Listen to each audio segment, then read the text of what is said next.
Hola, soy Jorge Volpi.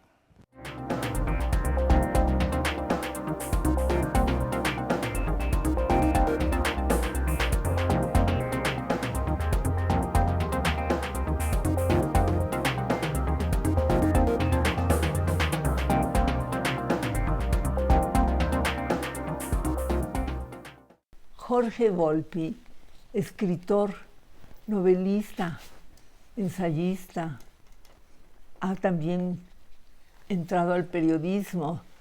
Comenzó a escribir desde muy joven, a los 16 años empezó sus primeras líneas literarias y entró por la puerta grande con su novela En busca de Klingsor, que obtuvo el premio Seix Barral y ahora sigue ganando premios. Estamos a punto de hablar de su novela, una novela criminal que obtuvo el premio Alfaguara de este año. Ha estado muy influenciado, diría yo, por la novela de no ficción. Jorge, la novela de no ficción la inaugura Truman Capote con su A Sangre Fría, y es una novela en la que él se defiende y dice: no es periodismo. O puede decirse es un periodismo literario. Bueno, primero que nada, qué gusto estar de nuevo contigo, Silvia. Muchas gracias por la invitación aquí a tu casa, la casa de Carlos, que siempre es tan emocionante volver. Es curioso, sí, cómo este género nace en Estados Unidos con Truman Capote, que era un escritor hasta ese momento, esencialmente se imaginaba como un escritor literario, que al encontrar un caso criminal decide hacer una investigación que se parece, que es una investigación propia del periodismo, pero cuando le da vida, cuando finalmente le escribe, utiliza los recursos y las armas de la literatura, de la novela con ficción, para dotarla de ritmo, para darle una estructura y un funcionamiento que se parecen a los de cualquier otra novela. Entonces, es difícil de decir. A mí me parece claramente que A Sangre Fría es una novela de no ficción, pero desde luego también muchos periodistas asumen que se trata de un ejercicio de periodismo literario y narrativo que funda ese nuevo periodismo estadounidense también. Y él se descartó de Tom Wolfe, de John Hershey, de Norman Mailer, lo dijo claramente. Exacto, porque él insistía en la parte literaria, pese a que su investigación era muy interesante, era una investigación periodística, pero que terminó convirtiéndose en su caso también en una investigación vital. Su relación con los dos asesinos y particularmente con uno de ellos, con Perry, Perry. fue una relación que se acerca, no sabemos muy bien, entre la amistad, la fascinación o incluso la infatuación hacia el personaje, que es, digamos, también algo muy interesante en esta historia. Sí, él trató a los dos, pero se habla de esa relación tal vez romántica. Sí. Y también habló con la madre, la familia Sí. de él. Del otro asesino no se habla mucho. Sabemos menos. Menos. ¿No? Y además, en un momento dado, tú lees a Capote que en alguna entrevista en que dice, es que era casi un asesinato bondadoso, porque iba a robar la caja fuerte que no existía y que finalmente acabaron con $50 que se llevaron, que era nada. Exacto. Sí, una de las cosas peculiares tanto de este crimen como del que relata Norman Mailer en La canción del verdugo, el de Gary Gilmore, son que son crímenes un tanto absurdos. O sea, roban lo mínimo, o sea, ni siquiera es que fuese algo que valiese la pena. Y es quizá ahí también por eso la fascinación por tratar de entender la mente de estos individuos, de Perry o de Gilmore, de sus vidas previas, de su pasado, de su vida familiar, de sus frustraciones, de sus estadías en la cárcel, para tratar de entender por qué un robo tan tonto se convierte en un asesinato tan terrible. De 4 personas, los padres y un hijo y una hija adolescentes de 15 y 16 años. Exacto. Y en ese pueblo, Holmboe, que está en Kansas, que bueno, volvió realmente un escándalo en la sociedad de esa ciudad. Exacto. Porque era, como tú lo has dicho, un crimen absurdo. Pero antes vamos a mencionar también a Emmanuel Carrère. Exacto. Que en El adversario también él tiene deseo de incursionar la novela de Capote. Y Carrère también se apoya en ello.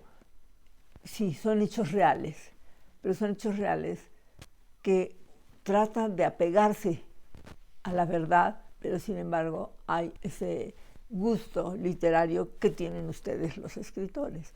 Carrère sobre todo es periodista, pero es un gran escritor de novela. Sí.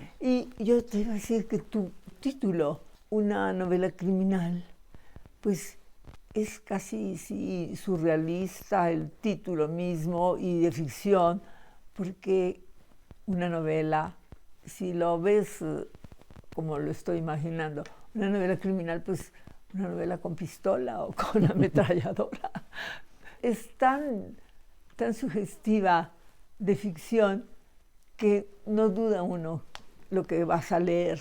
Y tú le avisas al lector, le dices, van a adentrarse pues en una novela que tú la considerabas difícil para el lector o todo lo contrario. Sobre todo era para mí un proyecto nuevo. Como bien sabes, yo nunca había escrito una novela sin ficción. Incluso las novelas que había escrito basadas en hechos reales siempre tenían personajes ficticios que guiaban en realidad la acción. Entonces aquí el reto era primero tratar de abordar un género nuevo para mí y realmente descubrir que su forma de escritura es muy distinta que la de una novela tradicional. Yo, por ejemplo, al principio sabía que quería empezar con el primer secuestro vinculado con este caso de una chica de 18 años y pensé que quería decir el día que la secuestran cómo iba vestida. En cualquier novela anterior, pues simplemente hubiese dicho azul o blanco o rojo. Aquí no, aquí para incluso esos detalles tenía que ir a la página de la escuela en la que ella había estudiado y ver cuál era el color del uniforme oficial para poder decirlo. Entonces, en realidad se trata de un tipo de escritura distinto en la búsqueda de las fuentes, pero luego sí una escritura que intenta tener eso, el ritmo, la construcción, la arquitectura propia de una novela como cualquier otra de las que había escrito, pero en donde todo lo que se cuenta está basado en una fuente documental, el expediente sobre todo el caso, o las otras investigaciones periodísticas, o directamente en el testimonio. Entonces, primero, dificultad para mí realmente de escritura, y luego cómo hacer que esta escritura pudiese ser atractiva para el lector, pues es ahí donde entraba la parte más literaria y menos periodística.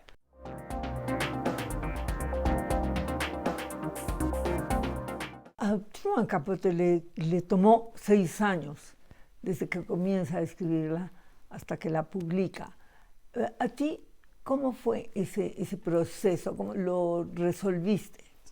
Que lo de Capote es muy interesante porque Capote tardó ese tiempo porque él, aunque probablemente estaba enamorado de Perry, de su personaje, también ya quería que lo ejecutaran para poder terminar la novela y poderla publicar. Entonces era una... Yo no esperé eso. Por supuesto, yo entrevisté a los protagonistas, también tengo una relación con ellos, pero a diferencia del caso de Capote, este es un caso todavía inconcluso. Es decir, que mientras Florence Cassé ya está libre, en cambio su compañero Israel Vallarta aún no ha sido juzgado. Entonces es una novela que ni siquiera está concluida del todo, pero aún así quería publicarla ya. Al final fueron 3 años desde que empecé la investigación sobre el caso hasta que se publicó. ¿Qué fue, Jorge, lo que te apasionó del caso? Todos lo leímos, todos estábamos pendientes desde que comenzó en la prensa y en la televisión, que además ahí hay una cosa que tú nos hablarás de ella. ¿Y cómo la resolviste? Pues al principio simplemente me pareció que era una gran historia. Y puedo decir que era una gran historia porque estaba ahí, no es que yo la inventase precisamente, entonces por eso lo puedo decir. Una historia donde había una historia de amor, la historia de amor además binacional entre una francesa y un mexicano, había una trama policíaca, había una trama política y una conspiración detrás de todo, o sea, los elementos de una novela que a partir de ahí parecía atractiva eh, para cualquier lector. Pero después lo que terminó apasionándome y apasionándome también en el sentido de volver un poco a la novela, sobre todo del siglo XIX, a Víctor Hugo, a Solá, fue el observar a través del caso de Florence Cassé y de Israel Vallarta el sistema de justicia mexicano y lo terrible que es nuestro sistema de justicia. Entonces terminó apasionándome incluso más, exaltándome, indignándome, haciéndome enojar y queriendo contarlo, cómo funciona, o más bien cómo no funciona la justicia en México. En efecto, fue un caso internacional, Sí. puesto que tuvimos la visita del presidente de Francia, Sarkozy, que casi exigía llevarla fuera de México, fuera del país. Exacto, es esta actitud de Sarkozy muy polémica, porque por un lado yo creo que a fin de cuentas tenía razón, es decir, era un presidente defendiendo a una ciudadana de su país. Y yo creo que cualquiera de nosotros, si estuviéramos en la situación de Florence Cassé, querríamos que nuestro presidente nos defendiera con ese afán. Pero por el otro lado, como lo dijo el propio Carlos en un artículo en ese momento, Sarkozy se terminó portando como presidente de una república bananera, llegando a exigir que se rompiesen las leyes existentes en el país, casi para tratar de llevarse a Florence él mismo y en una maniobra puramente personal, no en una maniobra de Estado propia del presidente de Francia. Y en cuanto a los secuestrados, ¿tuviste relación? ¿Hablaste con ellos o no? ¿Con la madre y el niño? No, yo directamente fue difícil en muchos casos hablar con los protagonistas del caso. Hablé con la primera víctima de este caso, Valeria Cheja, esta chica de 18 años, que fue el primer caso que vincula en teoría a Israel Vallarta y a Florence con la supuesta banda del Zodíaco. Con ella sí hablé. Con Cristina y con Cristian, con Ezequiel no, pero ahí, al ser una novela sin ficción, lo que sí tuve acceso fueron a todas las entrevistas que se les hicieron a ellos también, tanto durante el proceso como por otros periodistas. Entonces la voz de las víctimas también está recogida en el libro. Había una verdad en todo lo que se dijo de la actitud de la señorita francesa, de Florence. Bueno, o sea, el mayor, digamos, descubrimiento, en el caso, yo traté de entrar a él sin prejuicios, es decir, sin pensar si quienes decían que Florence y Israel eran unos secuestradores terribles o quienes los defendieron diciendo que eran inocentes.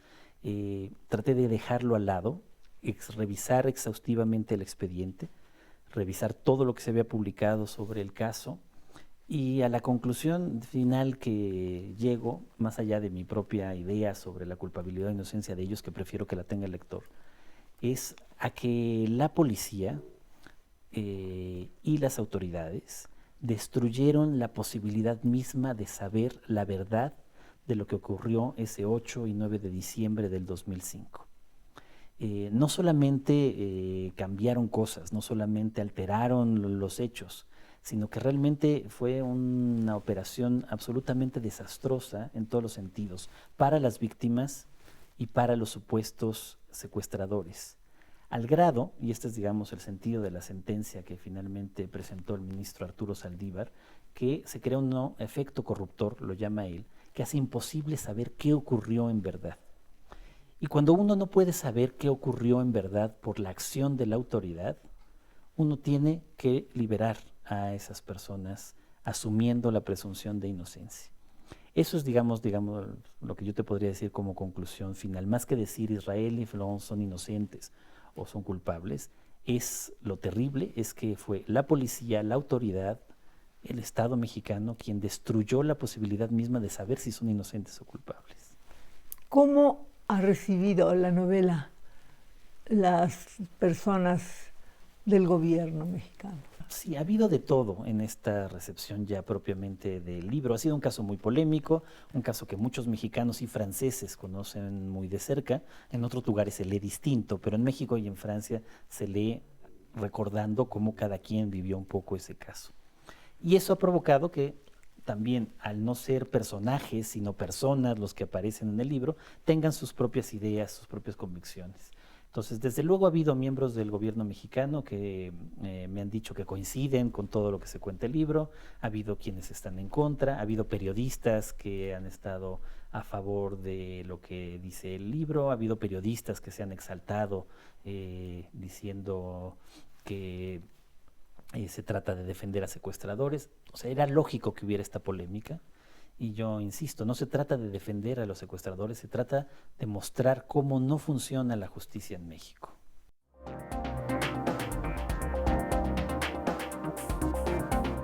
Volviendo a Capote, bueno, él también trató de defender a los asesinos, ¿verdad? Sí. Pero fíjate, lo que es interesante también, cuando yo, desde luego, pensaba en Capote o en Mailer o en Carrer a la hora de escribir este libro, es que ellos tres, para poner solamente estos tres casos, fueron y directamente leyeron los expedientes de los casos que les interesaban. El expediente de Perry, el expediente de Gilmore, el expediente de Jean-Claude Romand.